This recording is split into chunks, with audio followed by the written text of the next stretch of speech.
کتابوں میں قصہ لکھا ہے کہ موسیٰ علیہ السلام کہیں جا رہے تھے، ایک آدمی کو دیکھا کہ وہ اپنی غریبی اور بے مائیگی کی وجہ سے اپنے آپ کو ریت میں دبایا ہوا ہے، پہننے کا کپڑا نہیں ہے،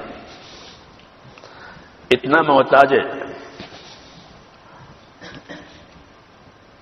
اس نے موسیٰ علیہ السلام کو دیکھا تو لوگوں کی عادت ہے کوئی اللہ والا ہو تو اس سے دعا کے لیے کہتے ہیں کہ میرے لیے دعا کرو، میری حالت دیکھو، میرے پاس کچھ نہیں ہے، ریت میں دبا ہوا ہوں۔ تو موسیٰ علیہ السلام کو رحم آیا، دعا مانگی اور دعا مانگ کر کے اپنے کام کے لیے روانہ ہو گئی۔ اللہ قدرت والے ہیں، اللہ کو بدلنے میں کیا دیر لگتی ہے؟ جس کے حالات بدلنے لگے۔ ہاں، دعا ایک طاقتور چیز ہے، لیکن مسلمانوں کو اپنی دعا کی طرف توجہ نہیں ہے۔ جی ہاں، کہ اپنے آپ کو دعا والا بناؤ کہ دعا سے بڑے بڑے کام ہوتے ہیں۔ اللہ نے دعا سے بڑے بڑے کام کیے ہیں۔ دعا مومن کا ہتھیار ہے۔ تو اس کے حالات بدلنے لگے۔ ایک زمانہ گزر گیا، پھر دوبارہ موسیٰ علیہ السلام کا گزر ہوا تو بہت لوگ جمع ہیں اور کچھ اپنا سر اٹھا اٹھا کر دیکھ رہے ہیں۔ فرمایا کیا قصہ ہے؟ عرض کیا کہ ایک آدمی ہے، اس نے شراب پی کر خون کیا ہے، شراب پی کر خون کیا ہے، اس خون کی سزا میں اس کو موت کی سزا دی جا رہی ہے، لوگ وہ دیکھ رہے ہیں۔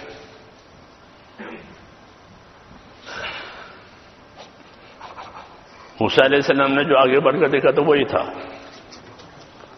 جس کے لیے دعا مانگی تھی۔ اللہ تعالیٰ نے موسیٰ علیہ السلام کو دکھایا کہ میں نے اس کی جو حالت رکھی تھی وہ اس وقت میں بہتر تھی۔ یہ قصہ کتابوں میں لکھا ہوا ہے اور نیچے آیت لکھی ہوئی ہے، وَلَوْ بَسَطَ اللَّهُ رِزْقَ لِعِبَادِهِ لَبَغَوْا فِي الْأَرْضِ، کہ اگر اللہ تعالیٰ روزی ہر ایک کو بڑا بڑا کر دے تو یہ زمین میں بغاوت کرے۔ اس لیے اللہ تعالیٰ حکمت سے دیتے ہیں زندگی، حکمت سے دیتے ہیں روزی۔ ہاں، اس لیے دین کے بارے میں تو اپنے سے اوپر والے کو دیکھیں دین میں، اور دنیا کے بارے میں اپنے سے نیچے والے کو دیکھیں تاکہ شکر گزار بنے اور جو نعمت ہے اس کی قدر کرے۔ جتنی اللہ تعالیٰ کی نعمتیں ہماری طرف متوجہ ہیں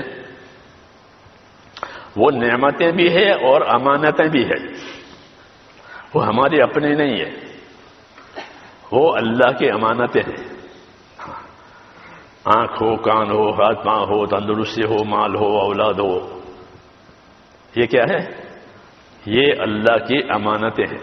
جس طرح یہ اللہ کی نعمتیں ہیں اور بندہ چاہتا ہے کہ مجھ کو یہ ملے تو ٹھیک ہے اللہ دیتے ہیں، لیکن اس کی دو حیثیتیں ہیں۔ ایک حیثیت اس کی یہ ہے کہ یہ اللہ کی نعمت ہے، دوسری حیثیت اس کی یہ ہے کہ یہ اللہ کی امانت ہے۔ یہ امانت کیوں دی ہے؟ یہ امانت اس لیے دی ہے کہ اس سے حقوق ادا کرنے ہیں۔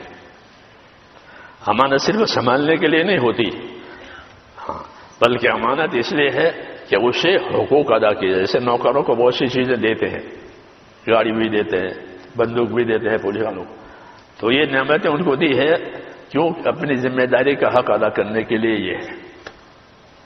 ایسے ہی اللہ تعالیٰ بندوں کو نعمتیں دیتے ہیں، اس نعمتوں کی غرض یہ ہوتی ہے کہ اس سے حقوق ادا کیے جائیں تاکہ وہ نعمت میں شکر گزار بنے۔ جو نعمتوں میں حق ادا نہیں کرے گا وہ ناشکرا ہے۔ اکثر انسان اسی میں پھنسے ہوئے ہیں کہ وہ اپنی نعمتوں کا حق ادا نہیں کرتے بلکہ نعمتوں کی زیادہ کرنے کی فکر میں ہے۔ وہ جو ہے اس کا شکر نہیں ہے اور جو نہیں ہے اس کی فکر ہے، اس لیے ان کی زندگی میں کوئی توازن نہیں ہوتا، کوئی ترتیب نہیں ہوتی اور زندگی یوں ہی چلی جاتی ہے اور موت آ جاتی ہے۔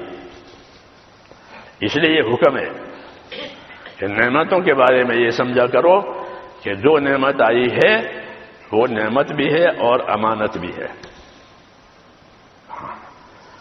چاہے وہ اولاد ہو، چاہے وہ مال ہو، چاہے وہ تندرستی ہو، چاہے وہ مالداری ہو، یہ سب نعمتیں ہیں۔